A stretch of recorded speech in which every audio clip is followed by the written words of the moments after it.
사랑하는 영락교회 지체들에게 주 안에서 평화 인사를 전합니다. 오늘은 11월 25일 수요일입니다. 오늘의 묵상 본문은 사도행전 5장 1절로 16절까지의 말씀입니다. 오늘의 본문 말씀 5장 1절부터의 말씀은 이렇게 시작합니다. 아나니아라는 사람이 그의 아내 삽비라와 더불어 소유를 팔아 그 값에서 얼마를 감춤해 그 아내도 알더라. 얼마간 가져다가 사도들의 발 앞에 두니 4장 마지막에 보면 모두가 가진 것을 통용하고 자기 것을 자기 것이라 하는 자가 없더라 하는 초대 교회의 모습이 나오죠.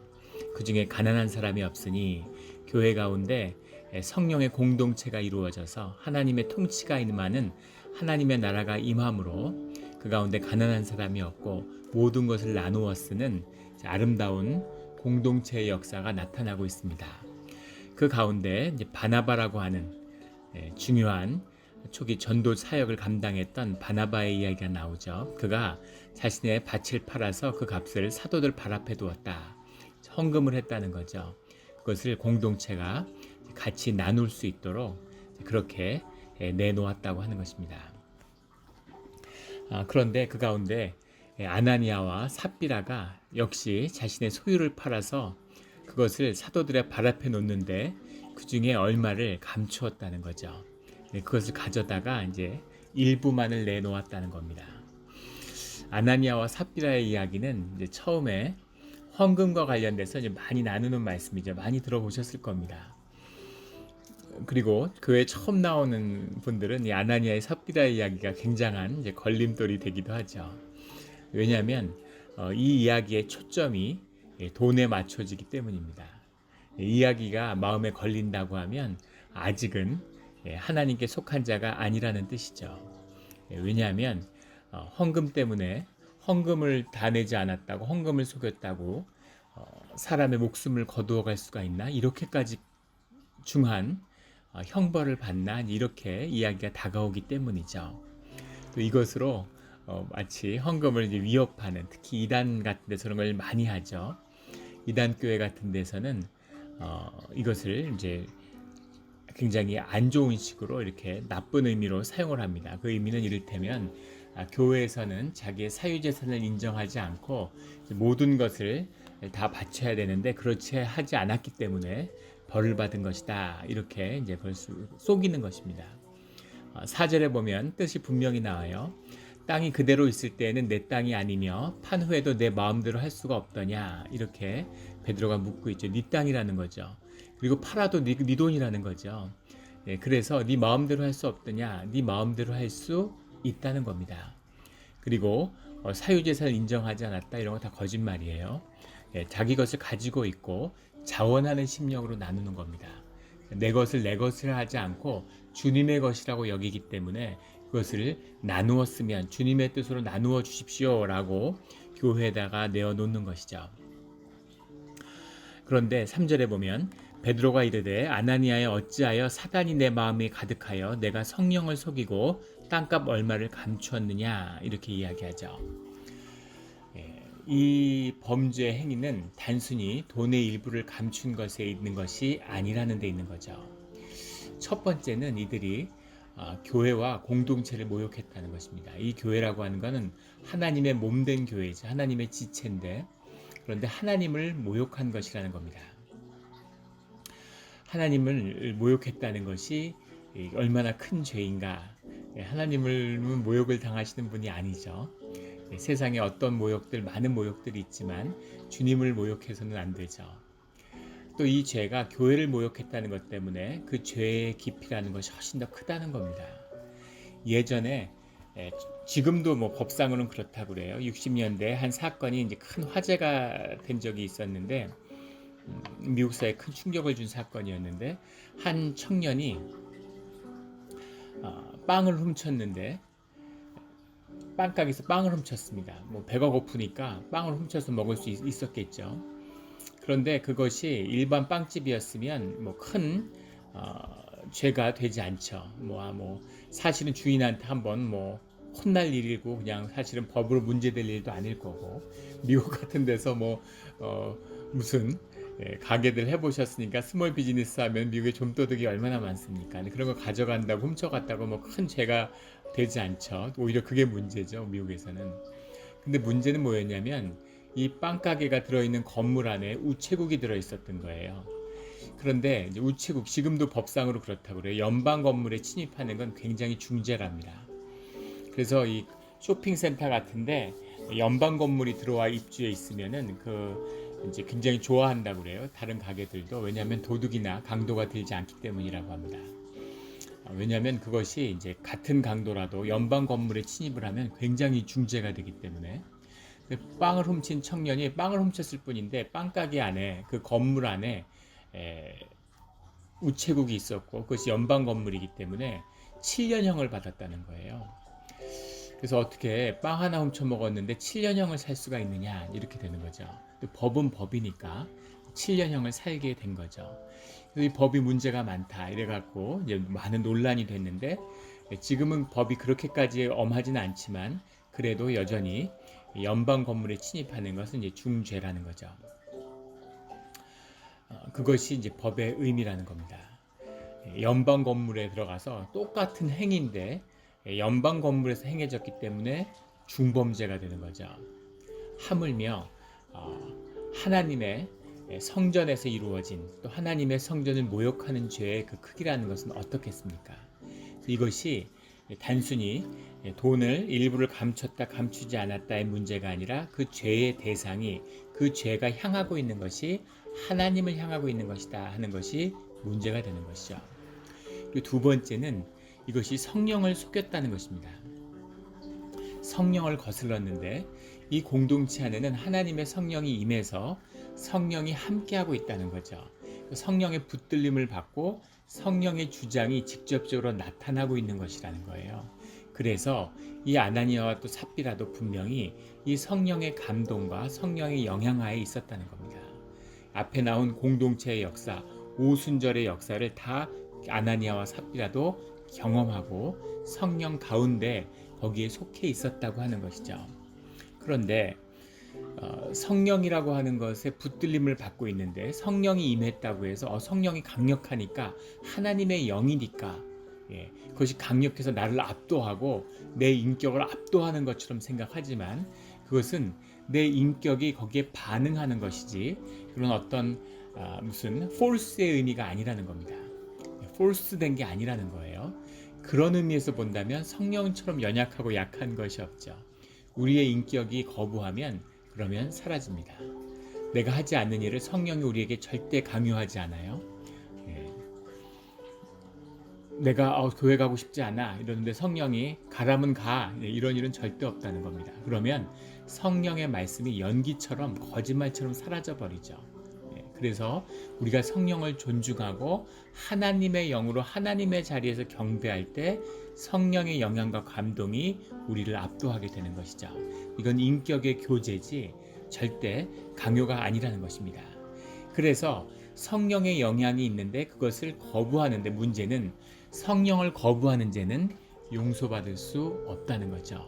죄의 본질이 주님에서 벗어나는 것이에요. 그런데 주님의 인도하심을 받았고 그 인도하심의 주체가 되는 성령을 거부하는 죄, 그 죄는 용서받을 수 없다는 겁니다.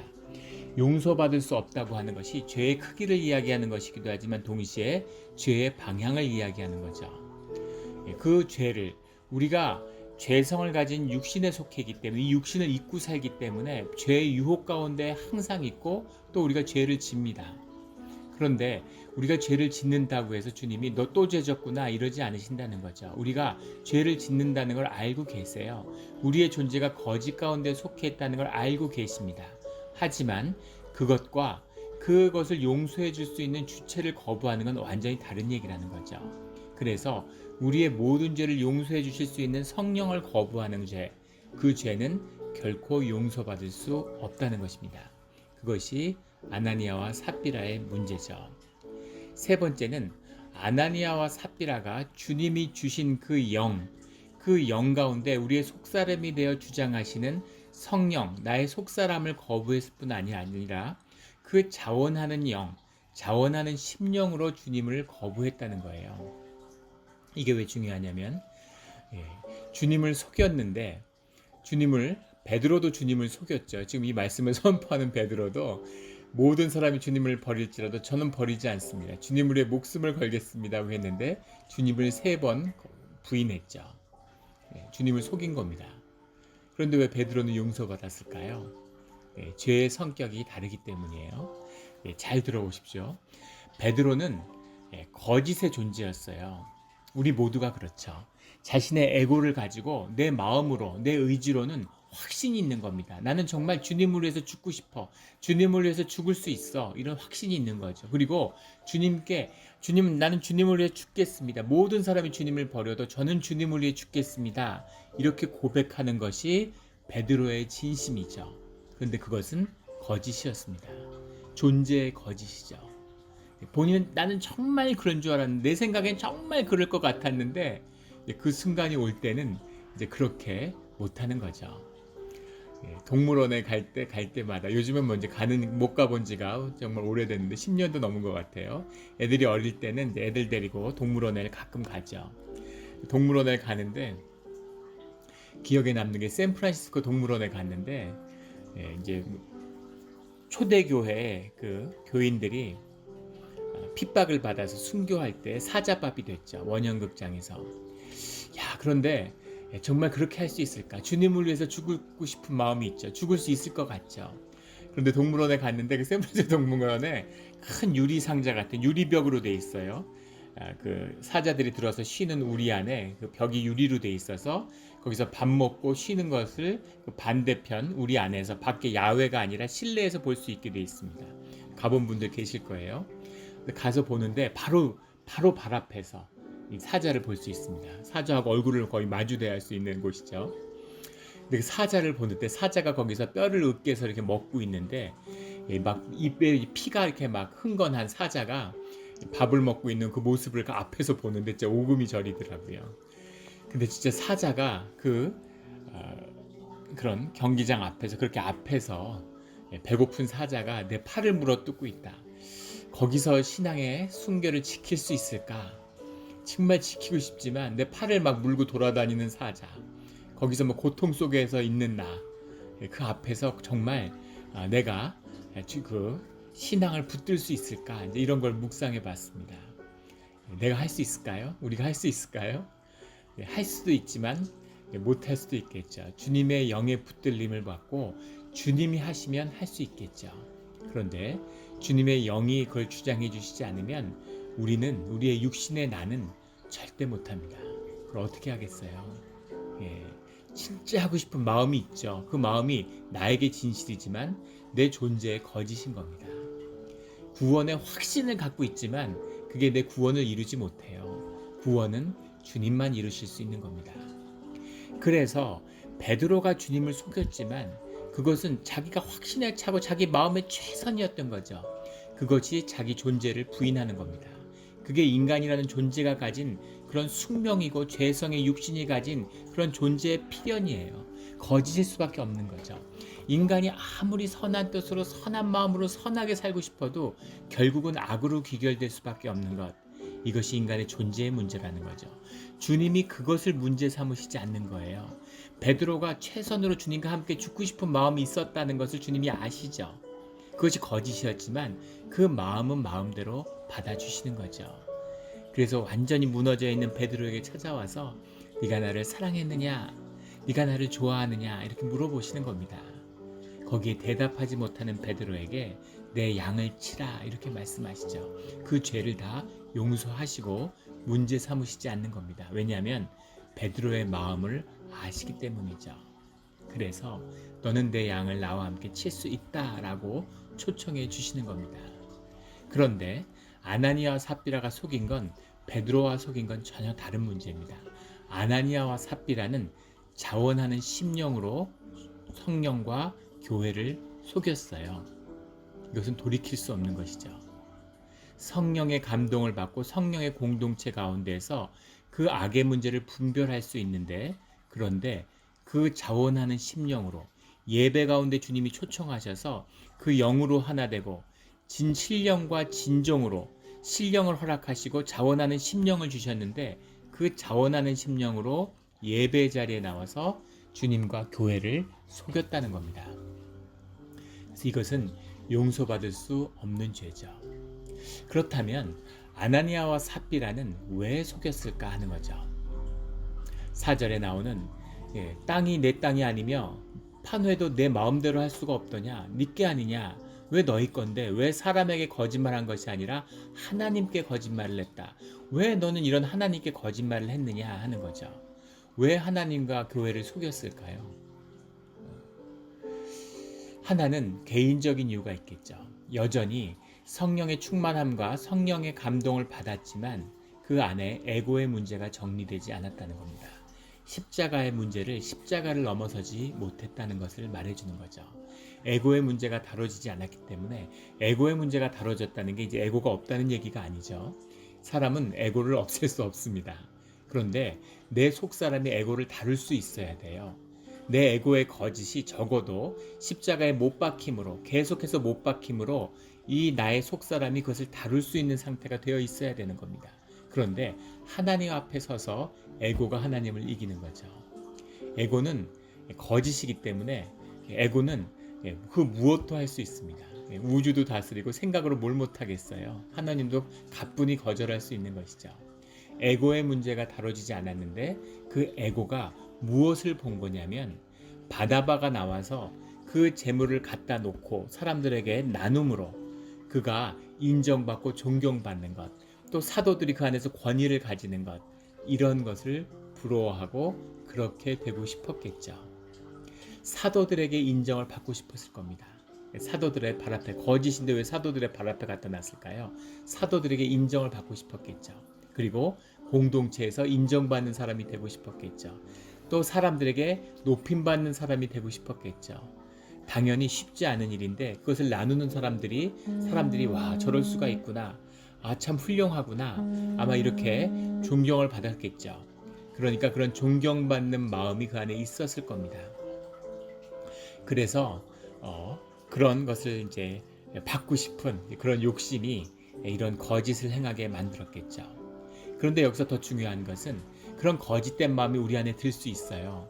그런 거짓된 유혹이 우리 안에 올 수 있습니다. 사람들에게 존경받고 인정받고 싶은 건 영의 본질이에요. 그래서 그 마음을, 그 안에 드는 것은 자연스러운 마음입니다. 그것은 심령의 모습이기도 해요. 근데 문제는 왜 이런 거짓을 행했는가의 아주 중요한 포인트는 뭐냐면 성령의 역사를 그런 우리의 영이 거스르기 어렵다는 겁니다. 그런데 이것을 거스리는 마음, 이 거스르는 힘이 무엇이냐는 거죠. 사람이 쥐 한 마리도 못 죽입니다. 쥐 한 마리를 때려 죽이는 게 쉽지 않아요. 예전에 우리가 살던 집에, 어렸을 때 집에 쥐가 나왔는데 그 쥐가 부엌 뒤에 있는 그 창고 같은데 쥐가 있는 겁니다. 쥐덫을 놔서 쥐가 그 끈끈이 같은 그 덫을 밟았어요. 쥐가 밟았는데 쥐가 막 헥헥거리는 거죠. 쥐가 얼마나 독한지 그 끈끈이 덫을 이제서 도망가려고 자기 다리를 막 물어 뜯어가지고 다리가 너덜너덜 하는데 완전히 분리를 못 시킨 거죠. 처참한 겁니다. 근데 막 걔가 고통스러우니까 막 꽥꽥 하는데 온 집이 패닉이었어요. 저희가 대가족이었는데 열댓 명이 같이 살았는데 다들 무서워서 그 쥐를 어떻게 하질 못하는 거예요. 쥐를 이렇게 때려 죽여야 되는데 아니면 가져다가 뭐 갖다 버리든가. 그래서 외갓집에 외할머니를 모셔가지고 외할머니가 오셨어요. 외할머니가 오셔서 빗자루로 그 쥐를 잡았습니다. 근데 쥐를 잡고 싶어도 들어가서 쥐를 못 죽이는 거죠. 근데 그때 제가 제일 놀랐던 건 저희 아버지가 쥐를 못 죽이시는 거예요. 군인이신데 예, 군인은 사람도 죽일 수 있어야 되잖아요. 근데 쥐를 못 죽이시더라고요. 예, 사람 마음에 쥐를 죽이지 못합니다. 양을 죽일 수 있을까요? 염소, 소 죽일 수 있을까요? 그런데 사람을 죽일 수 있는 것이 또 사람이죠. 연쇄살인을 할 수 있는. 그래서 사람을 죽이는 그 마음이 절대 사람의 영이 사람을 죽이지 못해요. 영이 다른 영을 죽이지 못합니다. 그런데 그걸 죽일 수 있는 건 그 힘이 악령에서 오기 때문이죠.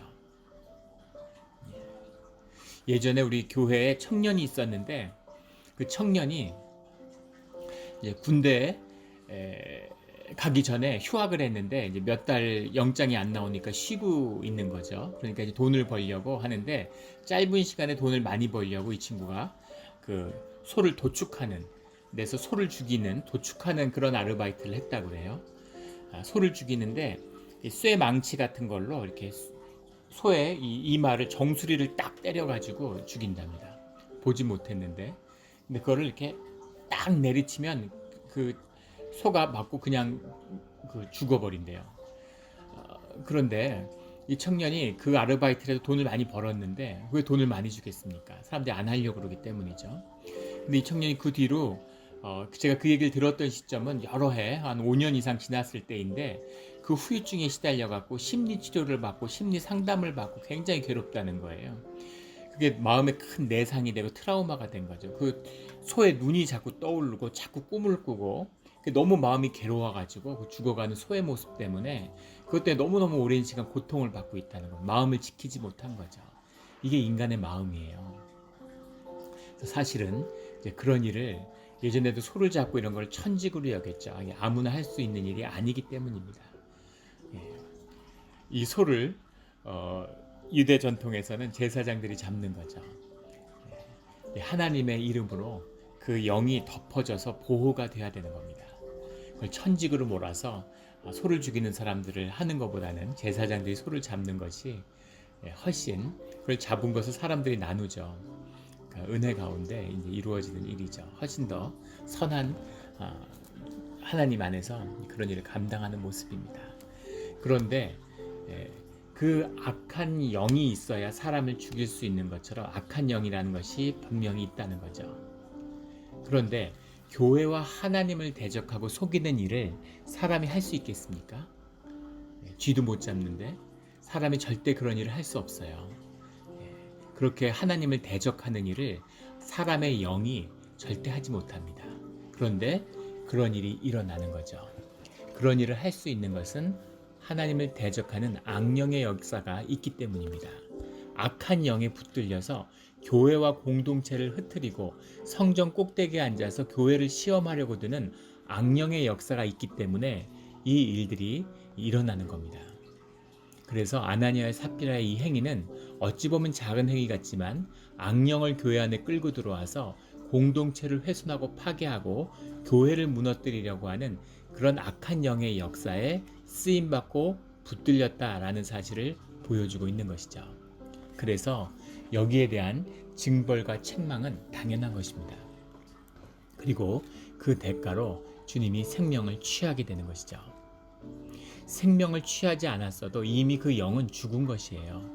악령의 붙들림을 받았다는 건 자기의 영이 죽었다는 겁니다. 영이 죽어도 사람이 살아서 멀쩡히 다 생활하죠. 하나님이 하나님의 영을 인간에게 부어줌으로 인간이 그 하나님의 형상인 영을 받아서 인간이 된 거죠. 자원하는 심령을 가지게 된 겁니다. 그런데 짐승들도 다 살아있죠. 근데 짐승들은 본능에 따라 사는 거죠. 그것처럼 영이 없는, 영이 죽어버린 사람은 너희들이 선악과를 먹으면 반드시 죽는다 라고 하는 것은 주님이 영에 대한 영의 죽음을 말씀하시는 거죠. 예수 그리스도의 보혜사의 성령을 보내주셨다는 건 그 영을 부어주심으로 그 생명 가운데 영을 부활시키는 참 생명을 부어주는 역사가 나타났다 이런 의미입니다. 그래서 아나니아 삽비라는 이미 영이 죽은 것이에요. 그런데 주님이 그 육신의 생명까지도 취하신 거죠. 5절에 아나니아가 이 말 듣고 엎드려져 혼이 떠나니 라고 되어 있는데 혼이 떠난다 그래서 우리 성경 공부 성도님들하고 성경 공부하면 여기에 대한 질문이 많아요. 왜 영이 아니고 혼입니까? 그런데 혼이라고 해석을 해서 그렇지 본문의 정확한 뜻은 마지막 숨을 쉬었다 죽었다 이런 말입니다. 육신의 죽음을 의미하는 것이죠. 이것을 혼이 떠나니 해서 좀 이렇게 헷갈리게 되어 있는데 이것은 이제 목숨을 거두어 갔다 이런 뜻이죠. 7절부터는 그의 아내 삽비라가 아나니아가 죽은 줄 모르고 돌아온 거죠. 그래서 베드로가 다시 삽비라에게 물어보는 겁니다. 땅을 판 값이 이것뿐이냐 이렇게 말하는데 이것뿐이라 이렇게 대답하는 거죠. 9절에 너희가 어찌 함께 꾀하여 주의 영을 시험하려 하느냐 라고 해서 그 아나니아가 받은 죄를 삽비라도 받은 그 역사가 아나니아를 묶고 온 자들이 다시 삽비라를 가다가 묻었다라는 그 기록이 나오죠. 11절에 온 교회와 이 일을 듣는 사람들이 다 크게 두려워하니라. 성령이 살아있고 성령이 역사하는 교회죠. 그래서 성령이 역사하는 교회에 대적하는 일이 있을 수 없습니다. 누가 주님에게 대적하겠어요? 그거 있을 수 없는, 주님이 반드시 그 죄값을 묻습니다. 그래서 교회에서는 진짜 조심해야 됩니다. 연방 건물에서도 조심해야 되는데 하나님의 교회에서 어떻게 했어요? 하나님의 교회가 정말 하나님의 임재가 사라지니까 세상에서 조롱과 모욕을 당하고 교회를 우습게 여기는 사람들이 교회 안에도 넘치죠. 그런데 교회, 하나님의 교회, 하나님의 위엄, 그것은 상상할 수 없는 것이죠. 하나님의 영이 머무는 주님의 공동체로서의 교회, 이 교회의 존엄함, 이 교회의 존귀함, 이것은 뭐라 말로 표현할 수 없는 것이죠. 이 위엄이 교회에 함께했다. 초대교회에 이것이 나타났다라는 겁니다. 이런 위엄과 존경과 권위가 회복되는 우리 영락교회가 되기를 예수 그리스도의 이름으로 축원합니다. 우리 교회가 오랫동안 분규 속에 있었는데 제가 교회에 왔을 때 몇몇 분들에게 그런 권면의 말씀을 드렸습니다. 우리 교회가 어려웠던 가장 큰 책임은 목회자들한테 있었고, 또 우리가 영적인 무지 때문에 알지 못하고 많은 죄를 범한 부분이 있었다고, 그것을 우리가 회개하고 이제 새로운 출발을 시작했다라는 걸 말씀드리고, 이제부터는 이전의 10년과는 다르다라는 것을 말씀드렸어요. 이제 교회를 어지럽히고 이제 교회를 다시 대적하는 일이 일어나면 성령이 절대 용서치 않고 반드시 그 책임을 물으신다라는 말씀을 드렸습니다. 하나님의 뜻이 분명하고 드러나면, 주님의 성령의 인도하심이 드러나면 거기에 대적하는 일은 반드시 그 대가를 치릅니다. 이것을 우리는 항상 조심하고 두려워하고 주님의 뜻을 분별해야 되는 이유죠. 그것이 한 교회가 가지는 권위예요. 교회를 대적한다는 건 연방 건물에 침입하고 세상에서 죄 짓는 것과는 전혀 다른 차원의 것이라는 것을 분명히 성경이 증거하고 있는 것이죠. 12절에 보면 믿는 사람이 다 마음을 같이하여 솔로몬의 행각에 모이고 믿는 사람들은 더 모이고 그 마음을 합하였다는 거죠. 13절에 그 나머지는 감히 그들과 상종하는 사람이 없으나 백성이 칭송하더라. 믿지 않는 자들은 같이 상종하기를 두려워한다는 거죠. 주님의 임재가 있으니까 두려움, 경외하는 마음이 있는 겁니다. 자신의 죄의식, 죄책감 때문에 그 죄를 가지고 그 공동체와 섞이기를 두려워하는 거죠.